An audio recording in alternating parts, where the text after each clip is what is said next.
안녕하십니까. 구정 잘 쓰셨습니까? 건강한 모습으로 보게 돼서 감사합니다. 그동안 눈이 오지 않아가지고 좀 겨울 맛이 안 났는데 어제 많지는 않지만 눈이 와서 기분이 좋았습니다.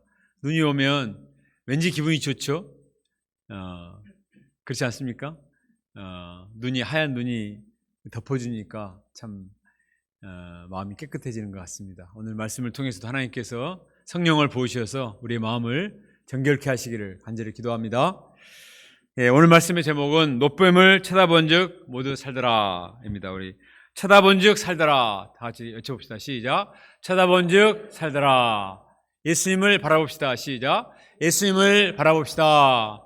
기도하겠습니다. 하나님 아버지, 우리가 살고 있는 세상은 온갖 죄의 불범으로 말미암아 참 제가 이 죄의 불뱀에 물려서 독이 올라 있고 사람들이 원망과 불평과 짜증과 미움과 또 신경질로 가득 차 있는 것을 봅니다. 하나님 아버지, 무엇으로도 사람들을 만족시킬 수가 없고 행복을 줄 수가 없습니다. 그러나 이런 저희들을 위해서 예수님을 보내주시고 또 십자가 예수님을 바라보도록 우리를 초청하신 것을 감사합니다. 하나님 아버지, 주 예수를 바라보라 말씀하신 주님의 음성을 듣게 도와주시고 눈을 들어서 우리가 십자가를 바라보고 예수님을 바라볼 수 있도록 도와주시옵소서. 예수님을 말미암아 죄사함을 주시고 거듭남을 주시고 영생을 주시고 마음의 평안과 치유의 은혜를 베풀어 주시기를 간절히 기도합니다. 이 시간 성령께서 함께 하셔서 우리를 찾아와 주시고 또 참 우리의 마음의 눈을 떠서 주님의 세계, 깊은 세계를 볼 수 있도록 은혜를 덧입혀 주십시오. 예수님의 이름으로 기도합니다. 아멘. 민수기 20장부터는 출애굽 2세대, 광야 세대의 이야기들을 적고 있습니다. 오늘 말씀도 민수기 21장인데 오늘 말씀에 보면 출애굽 2세대들이 이 광야를 가면서 겪게 되는 어려움을 이야기합니다. 그들은 갑자기 대적들을 만나서 전쟁을 치러야만 되었습니다. 또 조금 가다가 그들의 죄 문제가 드러나서 하나님의 징계를 받습니다. 그러나 이 과정에서 하나님은 그들에게 귀중한 구원의 도리를 가르쳐 주십니다. 그들이 범죄함으로 심판을 받아 엎드려질 수밖에 없는데 하나님이 구원하셔서 구원의 도리가 무엇인가 하는 사실을 가르쳐 주십니다. 우리도 인생길을 가다 보면 예기치 않는 대적들을 많이 만납니다. 또 우리 안에 잠재되었던 많은 문제들이 표출이 되고 죄 문제가 드러납니다. 죄로부터 출애굽해서 이제 목자가 되고 어느 정도 성장한 줄 알았는데 어느새 아직도 우리 안에 많은 문제가 잠재되어 있다가 어떤 문제가 발생하면 막 쏟아져 나옵니다. 우리가 힘든 현실을 바라보고 또 연약한 우리를 바라보면 해결책이 없습니다. 그러나 오늘 말씀처럼 눈을 들어서 예수님을 바라봐야 되겠습니다. 눈을 들어서 예수님을 쳐다보고 바라보면 거기에 해결책이 있습니다. 우리가 오늘 말씀을 통해서 구원을 주신 하나님, 승리를 주신 하나님을 믿고 바라보고 체험하는 하나님의 백성이 될 수 있기를 간절히 기도합니다. 자, 1절을 보겠습니다. 네겝에 거주하는 가나안 사람 아랏의 왕이 이스라엘을 공격해 왔습니다. 그들은 이스라엘 사람 몇 사람을 체포를 했다고 했습니다. 이 아랏에 사는 왕이 이스라엘 백성들이 그 거대한 애굽을 빠져나와서 홍해도 건너고 또 많은 기적을 일으키면서 지금 가나안 땅을 향해서 진군한다 이런 말을 듣고 선제 공격을 한 것이죠. 굉장히 그들은 두려웠습니다. 이때 이스라엘의 반응이 어땠는가? 우리 2절 말씀을 같이 읽어보겠습니다. 2절 시작. 이스라엘이 여호와께 소원하여 이르되 주께서 만일 이 백성을 내 손에 넘기시면 내가 그들의 성읍을 다 멸하리이다. 그들은 갑작스러운 적들의 공격을 맞고 당황하고 두려울 수 있지만 그러나 주저앉아 있지 않았습니다. 적극적으로 하나님께 나가서 기도하는데 소원 기도를 했습니다. 하나님 아버지, 주께서 이 백성을 이기게 하시면 우리 손에 넘기시면 우리가 나가서 싸워서 이 대적들을 멸망시켰습니다. 이렇게 소원 기도했습니다. 그들은 간절히 기도하며 하나님의 도우심을 구한 것입니다. 하나님이 도와주셔서 이기게 하시면 우리가 맹렬하게 싸우겠습니다. 이렇게 말했습니다. 이때 하나님이 어떻게 응답하시는가? 3절을 같이 읽어보겠습니다. 3절 시작. 여호와께서 이스라엘의 목소리를 들으시고 가나안 사람은 그들의 손에 넘기심에 그들과 그들의 성읍을 다 멸하니라.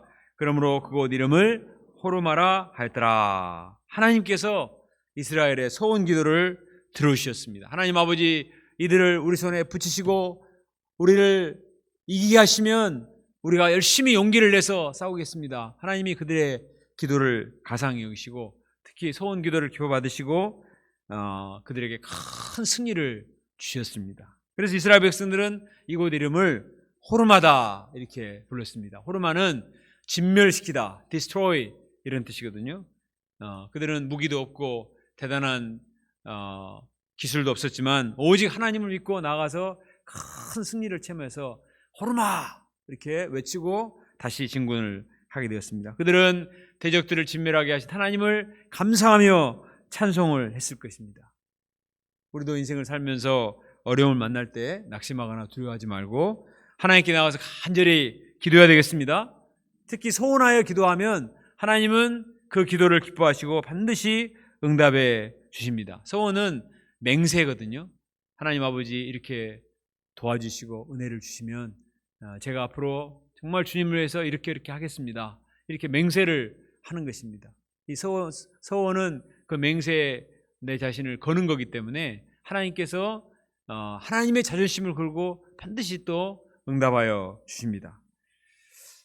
우리가 어려울 때 참 세상 사람들은 우왕좌왕하고 점쟁이를 찾아가고 하지만 그러나 우리는 기도하고 또 기도를 통해서 눈에 보이지 않지만 살아계신 하나님, 우리와 함께 하신 하나님, 우리보다 앞서가시는 하나님을 체험할 수 있다는 것은 얼마나 큰 축복입니까? 우리가 이 기도의 특권을 누려야 되겠습니다. 기도하면 하나님이 들으십니다. 요한일서 5장 14절에 그를 향하여 우리가 가진 바 담대함이 이것이니 그의 뜻대로 무엇을 구하면 들으심이라. 기도는 자기 암시가 아니에요. 기도는 허공에 날아가는 것이 아닙니다. 분명히 우리의 기도를 들으시는 하나님이 계시고 응답하십니다. 이 하나님을 믿고 신뢰하고 기도합시다. 기도하되 소원하여 기도하고 합심하여 기도하고 부르짖어 기도하면 예레미야 33장 3절에 너는 내게 부르짖으라 크고 엄밀한 일을 보이라 말씀하셨습니다. 한번 생각해 보세요. 나의 기도 생활을 내가 정말 하나님 앞에 나와 부르짖어 기도한 것이 언제였는가? 이전에는 내가 정말 하나님께 부르짖어 기도할 때가 있었는데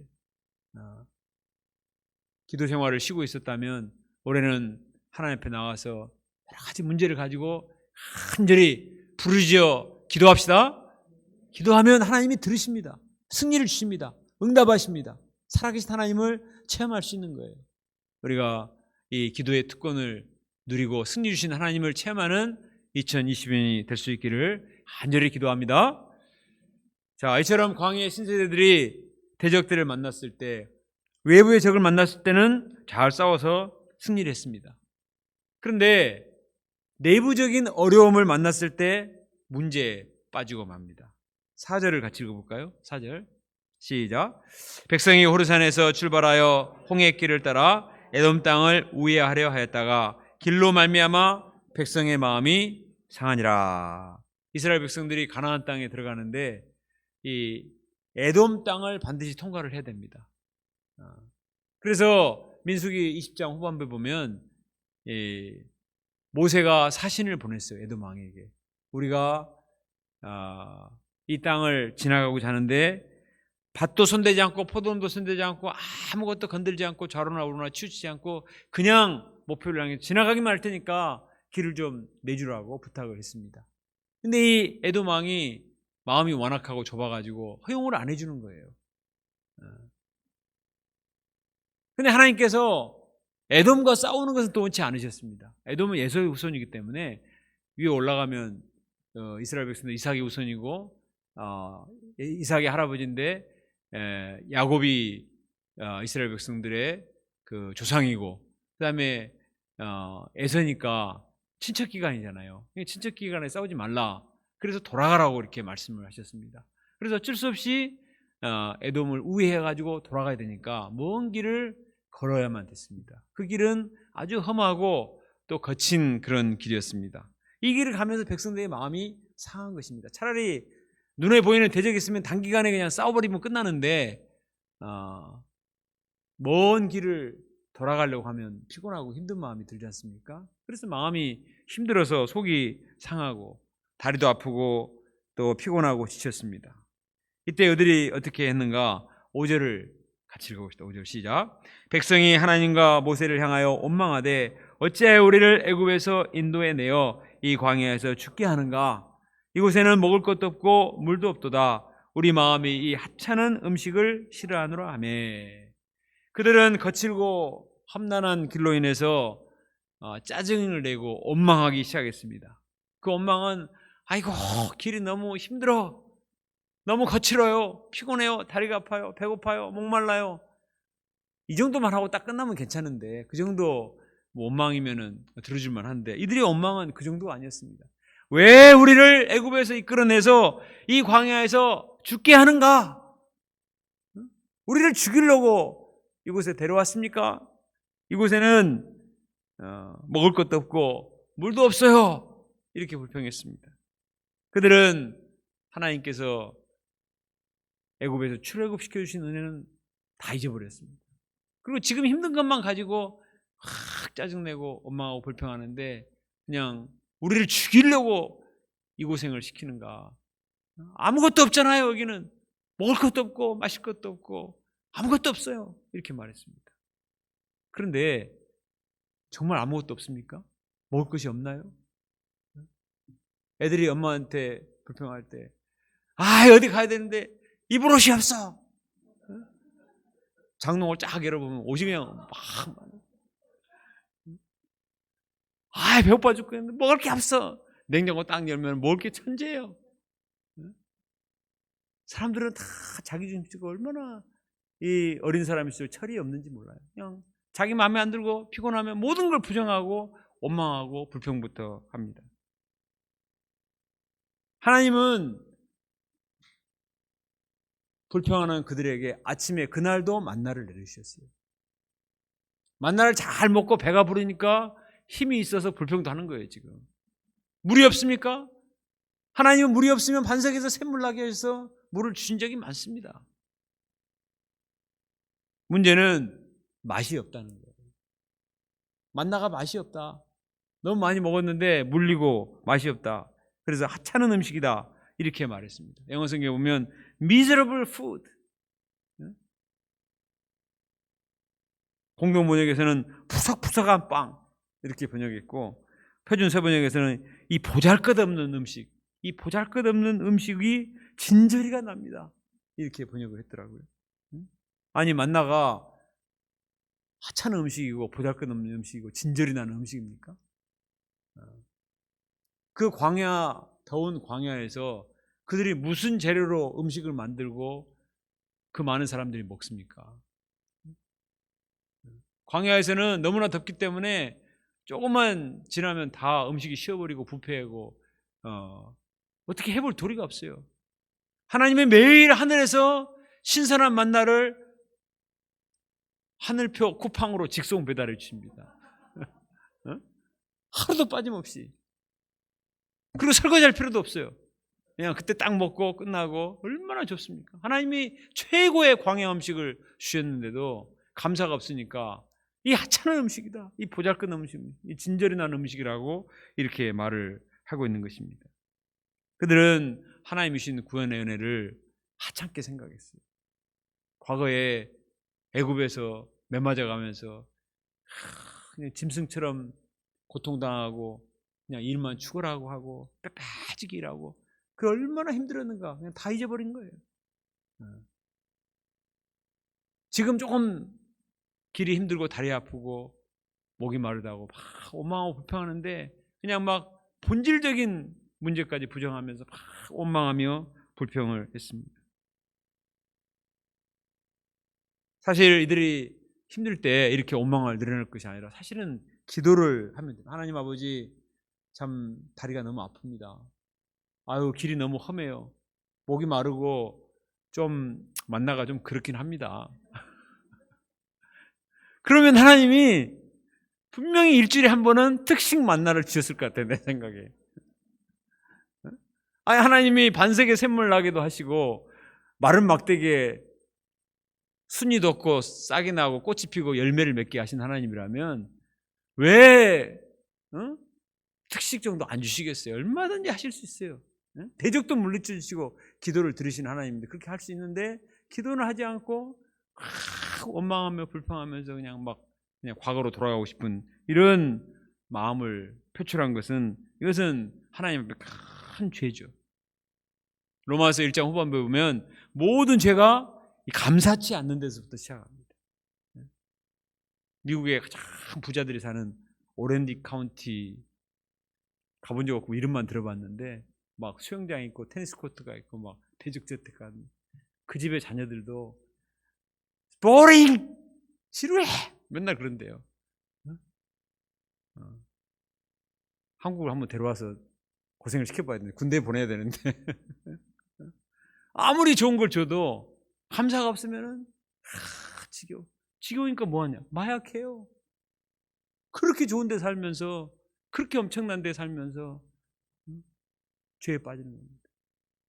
사람이 감사가 없으면요 원망 불평이 쌓이고 그것이 쌓이다 보면 나중에 이 독설과 비난으로 발전합니다. 사탄이 역사하는 거예요. 그런 말을 통해서 하나님과 관계성이 파괴됩니다. 그래서 우리는 정말 말 조심해야 됩니다. 힘들고 어려울 때 무조건 원망하고 불평하고 이렇게 할 것이 아니라 하나님께 나가서 간절히 기도를 해야 합니다. 이스라엘 백성들의 원망을 들으신 하나님이 어떻게 했는가? 6절을 같이 읽어봅시다. 6절 시작. 여호와께서 불뱀들을 백성 중에 보내어 백성을 물게 하심으로 이스라엘 백성 중에 죽은 자가 많으니라. 하나님은 불평하고 원망하는 이스라엘 백성들에게 불뱀을 내리셨습니다. 그래서 불뱀에 물려 죽게 하셨어요. 불뱀은 이 물리면은 몸이 아주 불덩이처럼 막 독이 올라와서 금방 죽는 그런 뱀이라고도 하고 뱀 색깔이 아주 빨간색이 나는 뱀이다 이런 말도 하는데 어쨌든 이 아주 독이 강력한 맹독성 뱀을 가리킵니다. 하나님이 내려주신 만나에 대해서 감사하지 않으니까 그러면은 에라 불뱀 맛 좀 봐라. 하나님은 그냥 불뱀을 내리셔서 심판하신 것입니다. 하나님은 무골호인이 아닙니다. 하나님께 대한 감사가 없고 불평하고 원망하면 하나님이 이렇게 징계를 하시는 것입니다. 이스라엘이 하나님이 주신 선물을 하찮게 여기고 가볍게 생각하고 조롱했기 때문에 하나님이 진노하셔서 불뱀을 심판의 도구로 보내셨습니다. 불뱀에 물린 사람들은 이 사람 저 사람 쓰러져서 죽기 시작했습니다. 독성이 얼마나 강하든지 손써볼 겨를도 없었습니다. 6절에 보면 죽은 자가 많았다고 그랬죠. 이미 죽은 사람이 많았어요. 얼마나 무서운 하나님의 심판입니까? 방금 전까지 막 원망하고 불평하고 막 난리를 피우던 이들이 불뱀에 물려서 죽어가고 죽게 됐으니까 완전히 자세가 달랐습니다. 하나님 아버지, 우리가 잘못했습니다. 용서해 주세요. 불평하지 않을게요. 원망하지 않을게요. 제발 뱀을 물러가게 해주세요. 살려주세요. 막 난리를 피웠습니다. 7절을 같이 한번 읽어봅시다. 7절 시작. 당신을 향하여 원망함으로 범죄하였사오니 여호와께 기도하여 이 뱀들을 우리에게 떠나게 하소서. 모세가 백성들을 위하여 기도하매 백성들은 하나님의 심판을 받아서 불뱀 맛을 보고 나서야 정신이 번쩍 들었습니다. 그들은 자기들의 원망하는 죄를 회개했습니다. 우리가 여호와 모세에게 원망했던 것을 회개합니다. 우리가 범죄했습니다.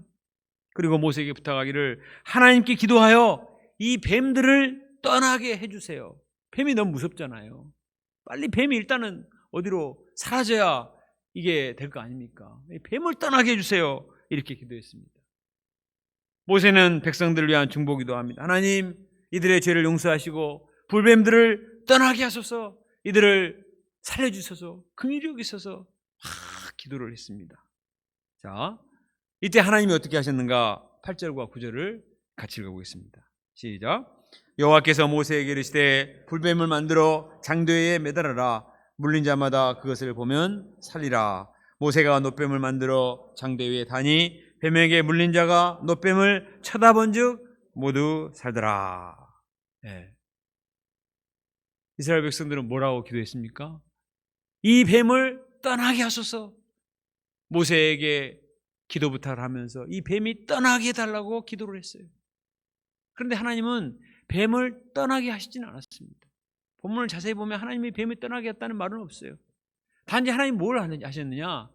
장대 위에 불뱀을 매달아라. 그리고 높이 들어라. 그리고 그것을 쳐다보면 살리라. 불뱀을 매달아라. 높이 들어라. 그것을 쳐다보면 살리라. 이렇게 말씀하셨어요. 하나님의 해결책은 신기하죠? 지금 문제는 불뱀인데 땅 위에 불뱀이 우글거리는데 하나님은 놋뱀을 만들어서 높이 달면 그것을 바라보면 산다. 이렇게 말씀을 하셨습니다. 장대 위에 놋뱀이 무슨 신통력이 있다는 그런 게 아니에요. 이스라엘 백성들이 이때 구원을 받고 야 모세의 그 놋뱀이 신통력이 있는 줄 알고 그거를 막 받들어 섬겼습니다. 나중에는 그것이 이상하게 변질이 돼가지고 하나님이 기뻐하시지 않고 히스기야가 그것을 다 때려 부셨어요. 그 놋뱀 자체가 신통력이 있는 게 아니에요. 그럼 왜 하나님은 지금 불뱀에 물려서 죽어가는데 땅에 뭐 불뱀들이 왔다 갔다 하는데 왜 놋뱀을 달아서 쳐들고 그것을 바라보면 살리라 이렇게 말씀하셨는가? 그것은 이스라엘 백성들의 지금 문제가 하나님께 대한 불신과 불순종의 문제입니다. 하나님을 믿지 못하고 신뢰하지 못하고 불순종하고 원망하고 불평하는 게 문제예요. 그래서 그들이 구원받을 수 있는 비결은 하나님을 믿고 신뢰하고 순종하라는 것입니다. 하나님을 믿고 신뢰하고 순종하는 사람은 산다. 독이 지금 몇 %가 퍼졌는지 얼마나 치명적이 됐는지 그건 중요하지 않아요. 하나님이 제시하신 구원의 방법을 믿고 신뢰하고 순종하면 산다. 어떤 사람들은 그렇게 말했을 것입니다. 아니 뱀을 떠나게 해달라고 기도하려고 했잖아요. 지금 뱀이 쫓아오는데 위에 쳐다볼 시간이 어디 있어요? 이런 사람은 다 죽었어요. 자기 고집대로 하는 사람은 다 물려 죽습니다.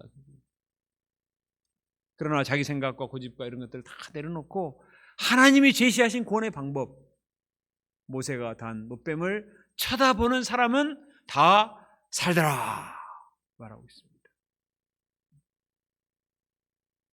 하나님이 제시하신 구원의 방법을 믿고 순종하고 신뢰하는 사람은 산다는 것입니다. 놋뱀을 쳐다본즉 모두 살더라. 따라합시다. 놋뱀을 쳐다본즉 모두 살더라.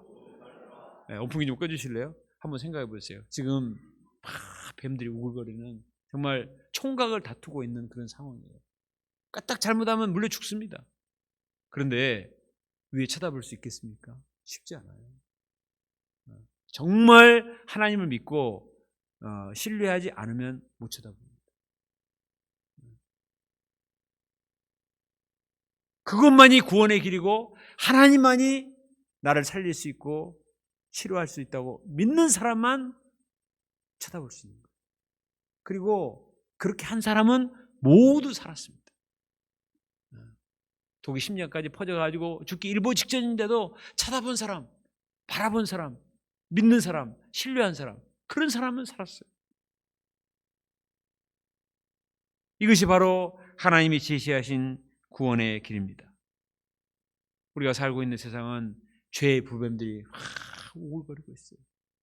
얼마나 세상이 악하고 치열하고 음란하고 거짓되고 사납고 무섭고 정말 사람들이 다 막 독이 올라와 있습니다. 그래가지고 막 그냥 틈만 나면 물어뜯고 잡아 죽이고자 하고 사람들이 얼마나 사나운지. 그리고 자기도 한번 물리면은 화가 나니까 자기도 또 물거든요. 그래서 막 더 악순환이 계속되는 거예요. 막 사람들을 묻지마 이런 범죄가 일어나고 점점 그 아주 그 말도 독살스럽고 이런 세상이 되어가고 있습니다. 도대체 무엇이 이 세상의 문제를 해결할 수 있는가? 교육이 해결할 수 있습니까? 철학이 해결할 수 있습니까? 누군 대단한 지도자가 나타난다고 그것이 가능합니까? 이 사람이 무슨 말 하면은 다른 생각을 가진 사람이 가만두지 않아요. 그냥 나타나가지고 막 그냥 비난을 하고 이런 세상 속에 살고 있습니다.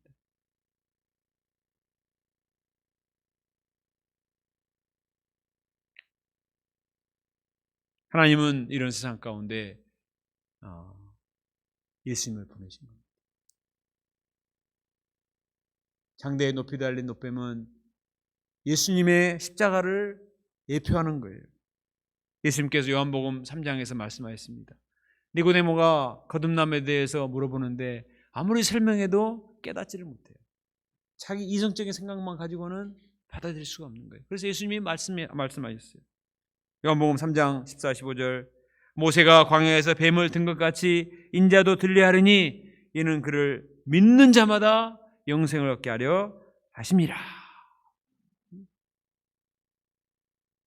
이 문제 많은 세상 해결할 수 있는 길은 말이 필요한 게 아니에요. 하나님의 아들 예수님이 오셔서 우리의 모든 죄를 짊어지고 십자가에 높이 달려 죽으신다는 것입니다. 우리가 죄 때문에 저주를 받아야 되는데 그러면 다 죽을 수밖에 없잖아요. 하나님께서는 죄로 말미암은 저주를 하나님의 아들 예수님께 쏟아부으셨습니다. 그래서 십자가에 못 박혀 죽게 하신 거예요. 그리고 그 예수님을 바라보고 믿기만 하면 구원을 주십니다.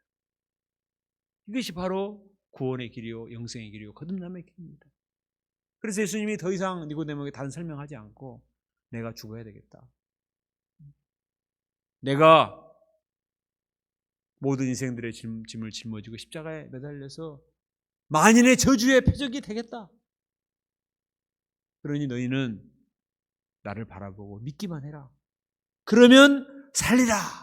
이게 말씀입니다. 사도행전 16장 31절에 주 예수를 믿으라. 그리하면 너와 내 집이 구원을 얻으리라. 갈라디아 3장 13절에 그리스도께서 우리를 위하여 저주를 받은 바 되사 율법의 저주에서 우리를 속량하셨으니 기록된 바 나무에 달린 자마다 저주 아래 있는 자라 하였습니다. 예수님은 하나님의 아들이기 때문에 저주를 받을 필요가 없어요. 저주는 우리가 받아야죠. 그런데 예수님이 대신 저주를 받으시고 우리를 속량시켜 주셨습니다. 어떤 사람에게? 그 예수님을 믿는 사람에게. 그 예수님을 믿고 영접한 사람은 속량시켜 주시고 모든 마음의 상처와 아픔을 치료해 주시고 모든 독성을 제거해 주시고 구원을 주시고 생명을 주시고 영생을 주십니다. 이게 복음이에요. 노뱀을 쳐다본 즉 모두 살더라. 따라합시다. 노뱀을 쳐다본 즉 모두 살더라. 노뱀을 쳐다본 즉 모두 살더라. 어떤 흉악한 죄인일지라도 어떤 심각한 죄 문제가 있을지라도 예수님의 십자가를 바라보면 구원을 받고 새 생명을 얻을 수가 있습니다. 세례요한은 요한복음 1장 29절에서 말했습니다. 보라 세상 죄를 지고 하는 하나님의 어린 양이로다.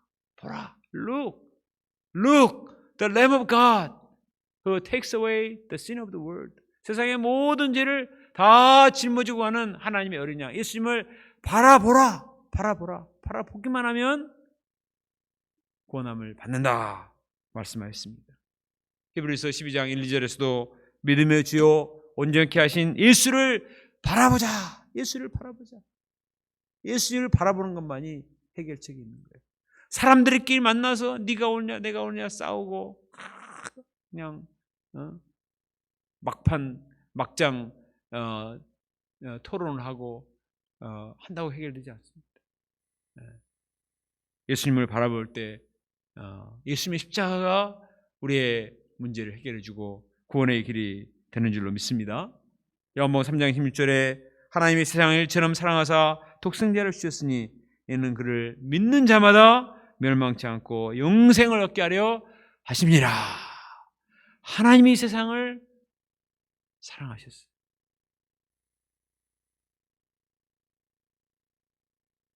하나님은 죄 많은 세상을 미워하고 저주해야 되는데 오히려 사랑하셨단 말이에요.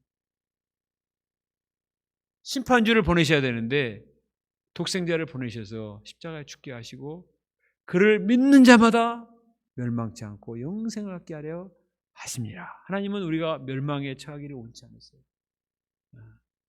구원에 이르기를 원하십니다. 그래서 독생자를 보내신 것이고 그리고 그 십자가를 통해서 우리에게 구원을 주셨습니다. 그래서 우리가 예수님의 십자가를 바라볼 때 내 마음의 모든 죄와 상처와 아픔이 해독이 되고 원망, 불평, 미움, 짜증, 슬픔, 쓴뿌리 이 모든 톡식한 요소들이 다 해소가 되어지고 대신에 우리 마음에 용서와 사랑과 자비와 긍휼과 은혜와 기쁨이 충만하게 되는 줄로 믿습니다. 주 예수 내 맘에 들어와 계신 후 변하여 새 사람 되고 내가 늘 바라던 참빛을 찾음도 주 예수 내 맘에 오심 주 예수 내 맘에 오심 주 예수 내 맘에 오심 물밀듯 내 맘에 기쁨이 넘치면 주 예수 내 맘에 오심. 예수님을 바라보면 예수님이 내 마음에 찾아오시고 내 마음을 위로하시고 치료하시고 넘치는 기쁨을 주십니다. 이게 구원이요 영생이요 거듭남의 비결입니다. 하나님께서는 이 사건을 통해서 구원의 비밀을 깨닫게 해주셨습니다. 단순하게 주님을 믿고 쳐다본 사람은 살아났습니다. 이것이구나. 주님을 믿고 신뢰하고 순종해야 되겠구나. 설교의 황태자라고 불리는 스펄전 목사님이 할아버지가 목사님이셨기 때문에 할아버지 품에서 어려서부터 성경을 많이 읽고 잘 자랐습니다. 그런데 사춘기에 접어들면서 마음의 갈등이 생겼습니다. 죄의 눈을 뜨고 죄의식에 시달리면서 너무나 고통스러운 거예요. 그래서 그는 책에 이렇게 고백하고 있습니다. 내가 차라리 개구리나 두꺼비로 태어났으면 나을 텐데 죄 많은 인간으로 태어나서 이 고통을 하는가. 15살짜리가 이런 고민을 했습니다. 지금 우리 같은 사람은 뭐 고민을 하지도 않을 것을 가지고 참 의롭게 살고자 하니까 또 이런 고통을 하는 거죠. 그래서 1850년 1월 6일 날 주일 아침에 눈이 많이 왔습니다. 그래서 교회 갔는데 눈이 너무 많이 와가지고 목사님이 못 오신 거예요. 그때는 목사님이 순회 설교를 하기 때문에 여기서 예배드리고 또 다른 지역에 가서 이렇게 하는데 차도 없고 주로 말을 타고 다니고 이렇게 하는데 눈이 너무 많이 오니까 그날 못 오셨습니다. 그래서 그냥 있을 수가 없으니까 한 평신도 집사님이 강단에 올라가서 이사야서 말씀을 한 줄 읽고 설교를 하게 됐어요. 근데 그 설교 내용이 뭐냐면 바라보라, 나를 바라보라 하는 것이었습니다. 그분은 이렇게 외쳤습니다. 많은 사람들이 자기 자신을 바라보고 있습니다. 그러나 예수님 말씀하시기를 나를 바라보라고 하십니다. 예수님을 바라보십시오. 나를 바라보라. 내가 수많은 핏방울을 흘리고 있노라. 나를 바라보라. 나는 십자가에 매달려 있노라. 나를 바라보라. 나는 죽었고 묻혔노라. 나를 바라보라. 나는 다시 일어났노라. 나를 바라보라. 나는 아버지의 오른편에 앉아 있노라. 오 불쌍한 죄인들이여 나를 바라보라. Look, look, look at Jesus. 예수님을 바라보고 계속 외쳤습니다. 그리고 앞에 앉아있는 스펄전을 향해 말했습니다. 젊은이여, 예수 그리스도를 바라보시오. 예수를 바라보시오. 예수를 바라보시오. 예수를 바라보는 것만이 자네가 살 수 있는 길이라네. 예수님을 바라보시오. 계속 예수님을 바라보라고 외치고 들어갔습니다. 그 단순한 메시지를 들으면서 15살 먹은 스펄전이 비로소 죄사함의 은혜를 체험하게 됩니다. 그전에도 성경을 많이 읽고 지식은 있었지만 죄인된 자기 발견과 죄사함의 확신이 없었는데 예수를 바라보라.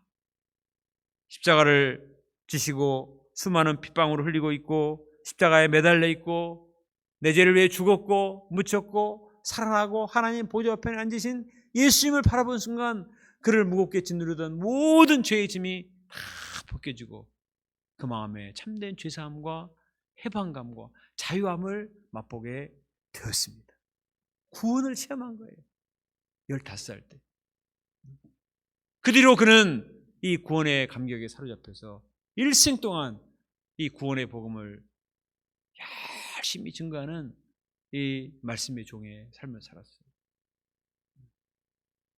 영국과 유럽에서 가는 곳마다 그가 이 구원의 감격에 겨워서 외칠 때 아주 구름대 같은 사람들이 1800년대니까 마이크도 없잖아요. 마이크도 없는데 그냥 육성으로 하는데도 얼마나 쩌렁쩌렁하게 말씀이 전파되는지 수많은 사람들이 회개하고 구원을 받고 또 주의 종으로 살고자 결단을 해서 그의 제자들이 선교사로 파송되고 그래서 영적인 황금기가 됐습니다. 200년 전 영국에. 지금은 영국이 너무나 황폐하게 돼버려서 정말 교회에 출석하는 사람들이 거의 없어가지고 우리 구할랩 선교사님이 어느 날 한 교회를 갔더니 40대 중반인데 아이고 젊은이 노인들이 전부 앉아가지고 이렇게 젊은 분이 예배에 오셨다고 그렇게 환영을 하더랍니다. 예수님의 구원을 체험하는 이 감격에 겨운 이 선포자들이 나와야 되는데 예수님을 바라보지 않으니까 매일 축구만 바라보고 그러잖아요. 영국 사람들 매일 축구만 바라보고 막 끝나면 죽을 듯이 싸우거든요. 뭐 때문에 그렇게 싸울 필요가 있는지 모르겠어요. 예수님을 바라봐야 되는데 우리도 맨날 손흥민만 바라보고 손흥민이 골 넣으면 좋아하고 아니면 힘들어하고 그게 아니에요. 예수님을 바라봐야 돼요. 예수님을 바라보고 예수님을 의지하고 참 예수님을 붙들 때 주님께서 우리의 모든 문제를 해결해 주시리라 믿습니다. D.L. 무디가 이런 시를 썼습니다. 그대 자신을 바라보라. 반드시 실망할 때가 있으리라. 친구를 바라보라. 배신의 쓴 잔을 맛보리라. 남편이나 아내를 바라보라. 어느 때인가 해지고 죽음으로 갈라서리라. 자식들을 바라보라. 자식들이 철들기 전 당신은 세상을 떠나리라. 슬픈 현실이죠. 돈이나 명예를 바라보라. 어느 날 허무함을 맛보리라. 그러나 주 예수를 바라보라. 영원한 생명을 얻으리라. 참 정말 얼마나 은혜가 있는 시인지 모르겠어요. 자기 자신을 바라봐도 친구를 바라봐도 사랑하는 아내나 남편이나 자식들을 바라봐도 돈이나 명예나 이런 것들이 진정으로 우리에게 희망이 될 수 없습니다. 그러나 십자가에 달리신 예수님을 바라볼 때 부활하신 예수님을 바라볼 때 우리 마음에 진정한 기쁨과 영원한 생명이 있음을 믿습니다. 오늘날 우리나라 사람들은요 다들 물질과 쾌락에 불뱀에 물려가지고 다 독이 올라와 있어요. 그래가지고 입만 벌렸다면 불통합니다. 이 하찮은 대한민국이 싫다고 말해요. 외국 사람들은 대한민국에 오기 위해서 지금도 이렇게 막 이란과 중국에서 한국말도 못 알아듣는데 와서 앉아 있잖아요. 우리. 근데 이 하찮은 예배, 하찮은 성경을 싫어하노라. 이렇게 아주 감사할 줄 모르고 이렇게 합니다. 하나님 좀 하늘에서 화끈한 것 좀 내려주세요. 아파트 단체가 아니라 우리나라 사람들은 한 동씩 다 해줘야 그렇게 해도 만족할지 모르겠어요. 근데 정말 하나님이 그냥 돈폭탄을 내려주시고 또 향락의 폭탄을 그냥 부어주시면 행복할 것 같습니까?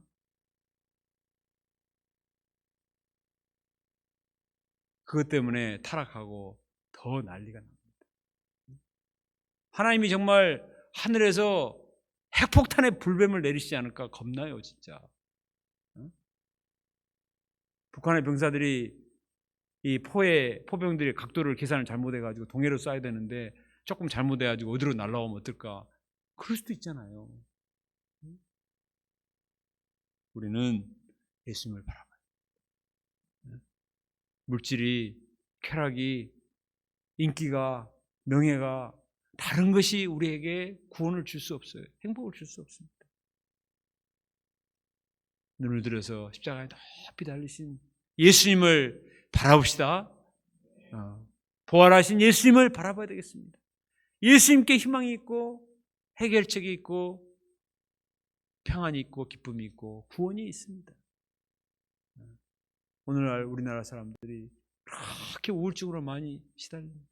작년에 미스 유니버스에 했던 미스 아메리카 했던 사람들 우울증으로 자살했다잖아요. 그렇게 웃고 막 그렇게 최고 미인이 행복한 줄 알았는데 마음에 그 우울증의 독에 올라서 감당을 못한 겁니다.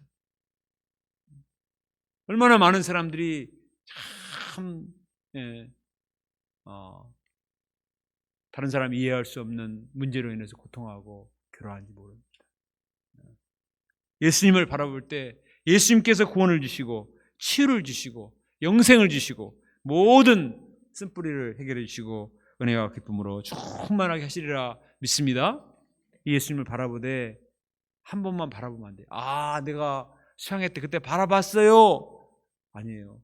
매일 바라봐야 돼요. 매 순간 바라봐야 돼요.